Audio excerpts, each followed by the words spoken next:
अरे हे ढिम्मा, हे काय तुझं रूप? असा मोडका चेहरा घेऊन माझ्या दारी येतोस? कोण शिकवलं तुला की दुःख झालं की पळायचं? तुझ्या आयुष्याने धक्का दिला म्हणून तू कोसळलास. अरे एक धक्का काय, 100 आले तरी तू उभा राहायला हवा. तू माझा माणूस म्हणवतोस ना, मग तुझं मन एवढं कागदासारखं कसं? जगाने तुला हरवलं नाही, तूच स्वतःला हरवलंस.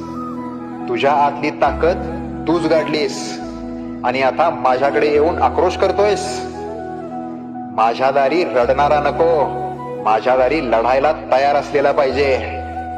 उठ, सोडून दे तक्रारी.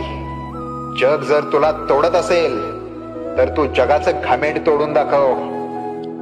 जा आता, कणखरपणे जा. तुझ्या पाठीशी माझी शक्ती आहे, पण धैर्य तुझ्यातून